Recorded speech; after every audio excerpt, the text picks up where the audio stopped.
Welcome to Colney Talk Podcast.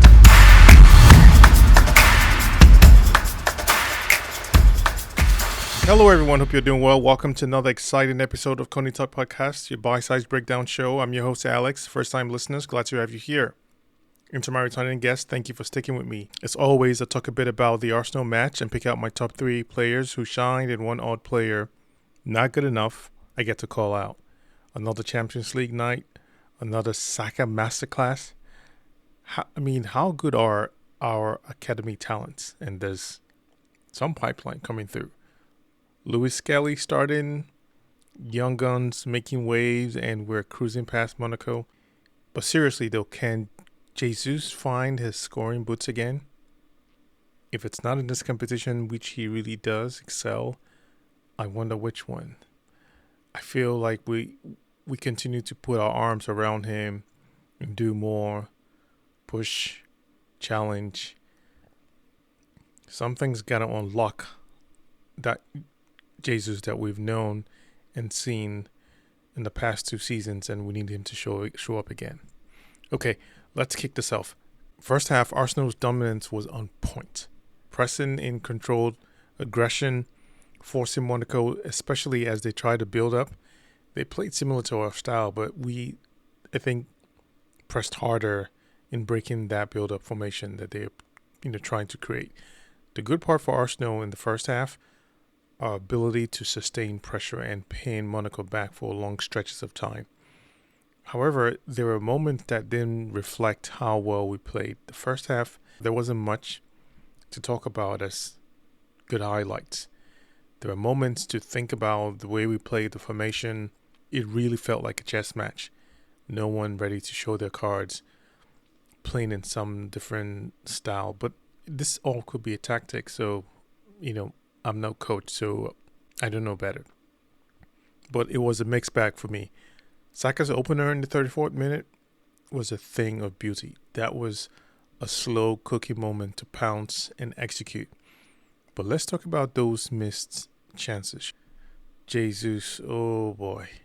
How 2 glorious opportunities in quick succession around that 30th minute mark, like gone through all the freshness in the first half, and now you're really warmed into doing something.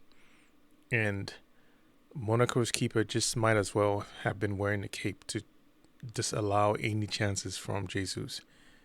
And then you had Odegaard's fluff lines, and that reminds me of the previous pods and the times I would always shout about 1,000 touches in the box looking for the perfect shot. And it looked like he had a couple of those moments of a perfect shot.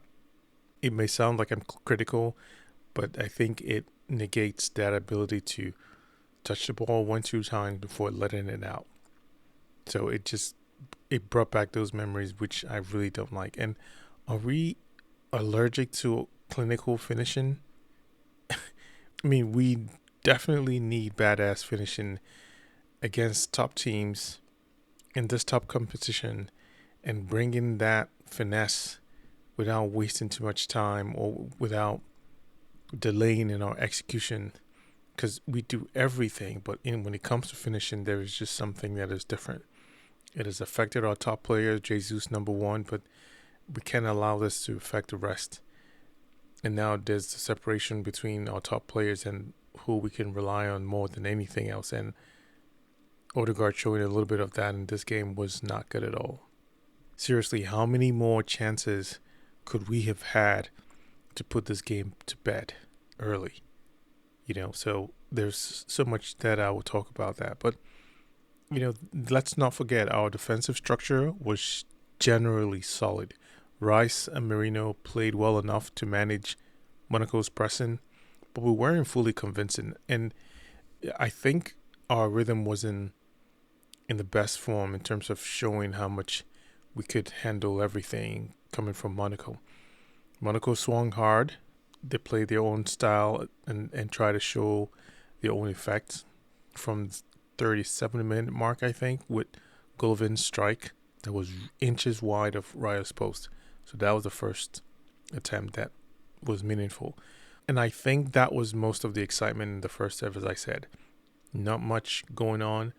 Everything was about seeing how things will look in what shape and what form and how we would manage things, even though Arsenal was dominant in possession, had more, flow in the build-up and their passes, but there wasn't much as far as end products. Now, moving into second half, Arsenal's play became more dynamic, but not before we had to defend a lot of Monaco's play. We saw periods where we struggled to maintain our rhythm, and Monaco's press became more aggressive, disrupting our build-up play, which is something they were trying to feed us back the way we did to them early in the first half. And it forced us into a number of unusual errors. So that was a break pattern that Arsenal showed that wasn't good at all. Then we made changes, and it looked like it was now all clicking. The second goal from Saka was a show of our aggression that we had and capitalized on it perfectly on that errors that we were looking forward to. And that was huge credit to Havertz, fully. But why couldn't we do this earlier in the game, let alone as we were showing it in the first half? Or weren't we doing it well enough? So there's a lot more thoughts there. It was clear Kai Havertz made all the difference, especially the man up top. It was a spark of creativity that Monaco struggled to contain, leading to a late surge and eventually that third goal that just closed everything shut. But Havertz coming in and playing with Trossard brought that spark and that combination to open things up, and it was refreshing. It was good to see. Arsenal's approach to suppressing Monaco's offensive runs were a fascinating study in the spatial control. We deployed, I think, a hybrid pressing system alternating between a high press and mid-block, depending on how Monaco's position was, because it mirrored the way we were. But then our flexibility allowed us to conserve energy while still maintaining pressure on their build-up play. So that could be the reflection. I don't know, but if this was because of Monaco's player positioning, it felt like we were just holding on to when it mattered most, or perhaps just because we had that 1-0 lead, it gave us more reason to just retain our energy. But I don't know. It just felt like that. And one particular intriguing aspect was our use of pressing traps. We could often allow Monaco center backs have possession, baiting them into playing up, stretching themselves on both ends. And in those specific moments, we would either try to isolate one of the players or find who is much more vulnerable when we try to attack them. And, it gave us more chance to apply intense pressure, trap them in that defensive third and then keep things going. And another good example was in the 61st minute when we forced that turnover that led to another dangerous counterattack. And quite frankly, as I'm saying all this, we should have been clearly 2-3 goals in. We just missed our chances, lost our footing. Our attacking rhythm was just not evident at all to every description and game plan as it looked. And then another key tactical moment was our use of inverted fullbacks in possession, particularly Lewis Skelly's performance. So there's a lot to give credit to this young academy player. It helped stretch Monaco's defense and created gaps for Rice and Marino to exploit. And that was done without much hiccups or struggle.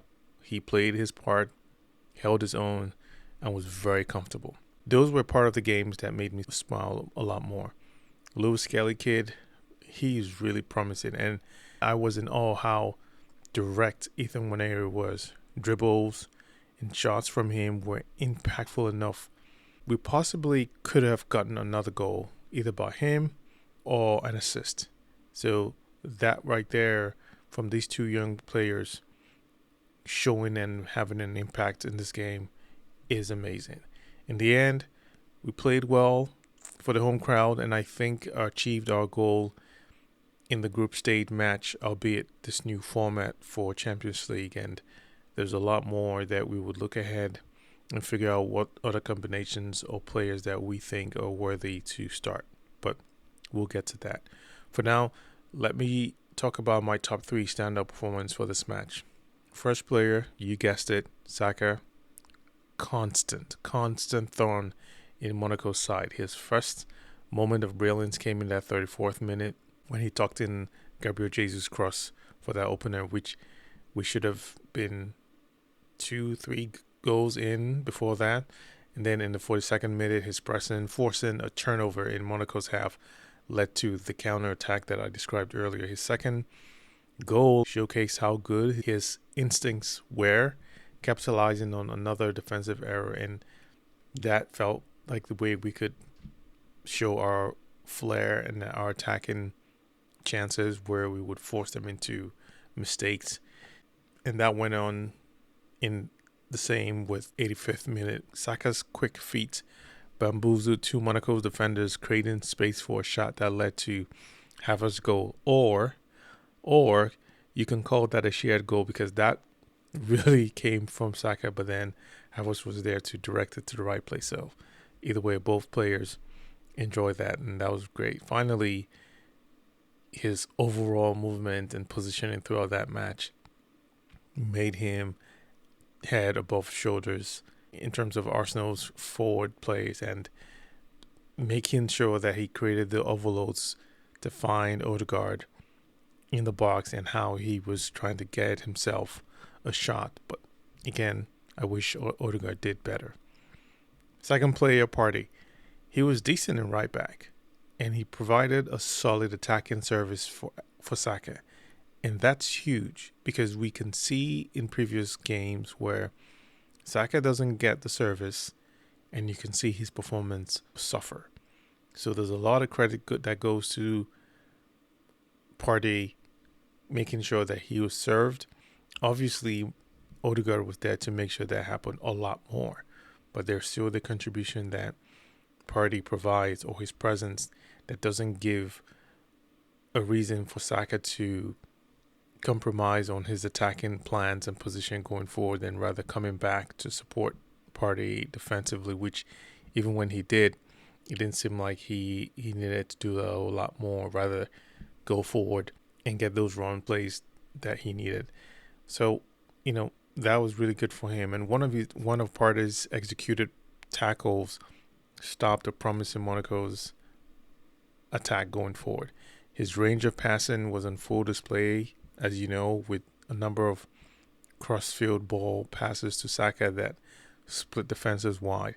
Now, Partey's position off the ball was excellent. Yes, he played as a right back, but he also moved around where it was offering a great passing option to relieve the pressure that seemed to be growing. Thankfully, he was quick. And I think this was the most important part, that he was quick in his thinking when he sensed this possession from him in the dangerous areas as we were trying to build up. His breakup play was evident throughout the match, and I think is worthy of me giving him the nod for this. Third and final player, Merino. He was the unsung hero in the midfield to me, providing balance, creating equal measure of chances to break through Monaco's press. His first standout moment came in that 22nd minute, when he executed a perfect through ball to Jesus, setting him free on goal. But you know how that turned out. And then again, he had another moment pressing the first turnover high up the pitch, which led to another attack that we had pounced on. So you can see he was that instigator for our fast breaks, getting things going forward, which again, if some of these chances turned into goal, he probably would have been the man of the match. I mean, next to Saka in a way, because he was that, impactful in how we transitioned up the pitch, dropping the Monaco's defense, getting dispossessed, and cut off guard in terms of numbers in numbers game. His vision was on display, giving a well defensive split and pass again to Martinelli a couple of times where he should have converted that. I think when it came to Merino's defensive contribution, he was making vital blocks to deny Monaco a clear shot. And finally, I think his energy and work rate was on a matching level with Rice's standard, where he covered a lot of ground and maintained his cool, because sometimes you would see players play a bit more cautious when they're on their first yellow, which he was, but he was still smart about it. So a lot of kudos goes to him for that. Now, let's talk about this odd man that I just can't really understand what it's about, and that's Gabriel Jesus. While his assist for Saka's opener was crucial, he struggled to affect the game as a top man, missing clear chances. 2 of those. Let me say it in this form. I wish Jesus had shown more composure in front of goal, particularly in the 31st and 32nd minute when he was denied twice clear through on goal. I wish Jesus had been more clinical to boost his confidence somehow, even if he wasn't the one to score, but made sure that not just that assist to Saka, but got a few more when those opportunity presented itself. I wish Jesus had made better decisions as well in the final third, often choosing the wrong option when presented with opportunities to create and score.